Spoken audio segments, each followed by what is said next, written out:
நாளாக நாளாக என் மேல வெறுப்பு தான் அதிகமாயி போச்சு. மாம்ஸ் அப்படிலாம் இல்ல. அக்கா உங்களை வெறுக்கலாம் இல்ல. இந்த இடையில இருக்கிறவங்களாலதான் அக்கா கன்ஃபியூஸ் ஆயிடுறாங்க. முதல்ல இந்த இடையில இருக்கிறவங்களை சரி கட்டினா அக்கா ஈஸியா மனசு மாறுவாங்க. அட போடா சிவா, அவெல்லாம் மாற மாட்டா.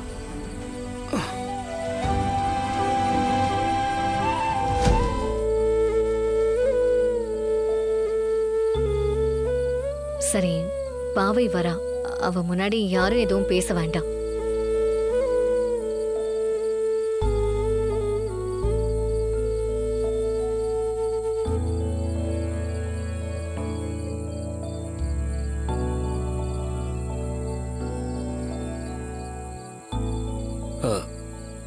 எனக்கு வேண்டாண்டா, நீ சாப்பிடு. அப்பாவுக்கு வேண்டாண்டா. டேய், அப்பாவுக்கு வேண்டாம், நீ சாப்பிடு, நான் பாக்குறேன்.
மாம்ஸ்,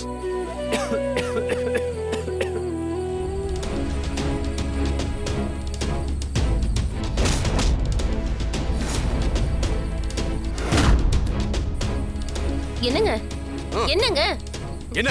முதல்ல இந்த மாத்திரையை போடுங்க. என்னங்க, எனக்கு எதுவும் வேண்டாம், போடி.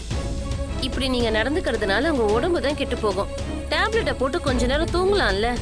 ஏய், நான் தான் வேண்டான்னு சொல்றேன்ல. இப்ப எதுக்கு நீ அந்த மாத்திரை என்ன போட சொல்ற?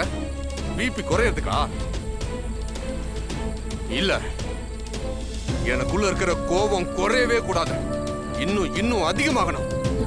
என்ன தைரியம் இருந்தா என் வீட்டுக்குள்ள வந்து எல்லாரும் முன்னாடியும் வச்சு என் முன்னாடி அந்த செளிய கைய வச்சுட்டு போயிருப்பான். அவனுக்கு கூட நான் அவ்வளவு சாதாரணமா போயிட்டேன்ல.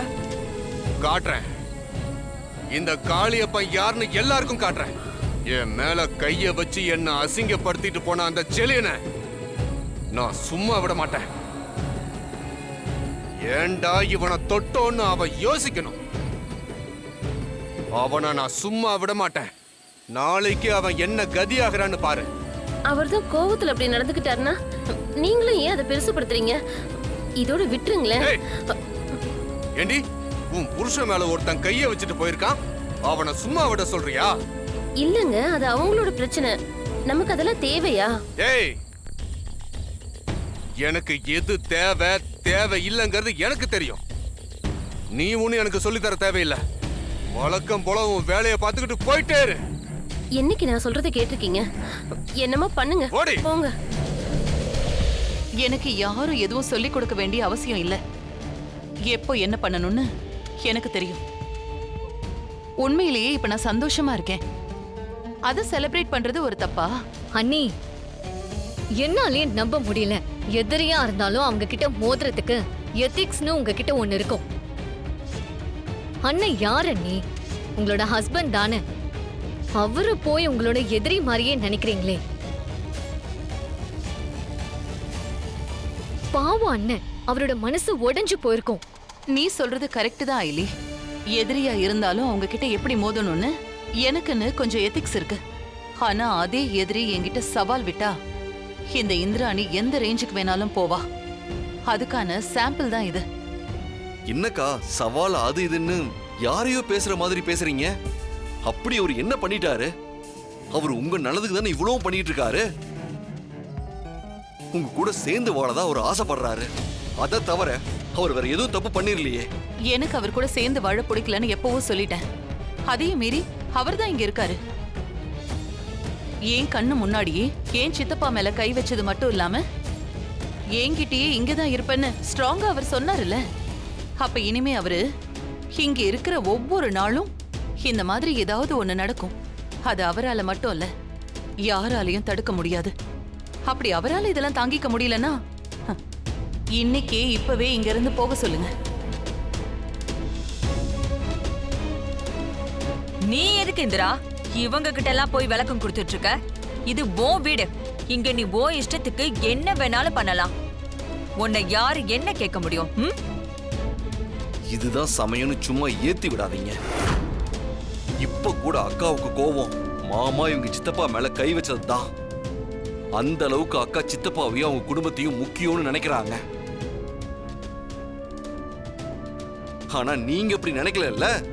நினைச்சிருந்தா அக்காவோட வாழ்க்கை நல்லா இருக்கணும்னு பிரச்சனையை முடிக்கதான் பார்த்துருந்துருப்பீங்க. இப்படி பெருசாகட்டும்னு விட்டுருக்க மாட்டீங்க. என்னதான் இருந்தாலும் என் அக்கா நீங்க பெத்த பொண்ணு இல்லல்ல. அதான் அவங்க லைஃப பத்தி உங்களுக்கு எந்த அக்கறையும் இல்ல. இதுவே அக்கா இடத்துல உங்க பொண்ணு இருந்திருந்தா நீங்க இப்படி எல்லாம் பேசுவீங்களா? இந்திராவோட லைஃப பத்தி எனக்கு அக்கறை இல்லைன்னு உனக்கு எப்பரா தெரியும்? ஆமா, யாரா நீ? முதல்ல யாரு? நேத்து இந்த வீட்டுக்கு வந்துட்டு என்ன ஏத்து பேசிட்டு இருக்க? இது எங்க குடும்ப விவகாரம். உனக்கும் இதுக்கும் எந்த சம்பந்தமும் கிடையாது. இது என் அக்கா சம்பந்தப்பட்ட விஷயம். நான் கேட்கதான் செய்வேன். என் அக்காவோட லைஃப ஸ்பாயில் பண்ற மாதிரி யாரு நடந்துக்கிட்டாலும் நான் சும்மாலாம் இருக்க மாட்டேன். அப்போ நான் இந்திராவோட வாழ்க்கையை கெடுத்துக்கிட்டு இருக்கேன்னு சொல்றியா? இத பார், நீ எதுவும் சொல்ல வேண்டாம். நான் பண்றதும் பேசுறதும் சரியா தப்பான்னு இந்திராணிக்கு தெரியும். அக்கா இங்க பாருங்க, இவங்க சொல்றதெல்லாம் தயவு செஞ்சு நம்பாதீங்க. இவங்க பேசுறதெல்லாம் கேட்டா பின்னாடி நீங்க தான் ரொம்ப ஃபீல் பண்ணுவீங்க. நிறுத்துடா. நானும் பாத்துக்கிட்டே இருக்கேன். ரொம்ப ஓவரா தான் பேசிட்டு இருக்க. என்ன இந்திராணி மேல உனக்கு மட்டும்தான் அக்கறை இருக்கா என்ன? ஆமா, என்ன பத்தி உனக்கு அப்படி என்ன தெரியும்னு நீ பேசிக்கிட்டே இருக்க? என் பேச்ச கேட்டா இந்திராணியோட வாழ்க்கை கெட்டு போயிடுமா? அப்போ ஓ பேச்ச கேட்டா இந்திராணியோட வாழ்க்கை சந்தோஷமா இருக்கும், அப்படிதானே சொல்ல வர? நீ யாரு எப்படிப்பட்டவன்னு எனக்கு தெரியாது. உன்னை பத்தி நான் சொன்னா நீ அவ்வளவுதான். என்ன பத்தி அப்படி உங்களுக்கு என்ன தெரியும்? சும்மா ஏதாச்சும் பேசிட்டு இருக்காதீங்க. நீங்க சொல்லுங்க பாப்போம். ஏய் சிவா, ஏய் சிவா, ஏய் சிவா.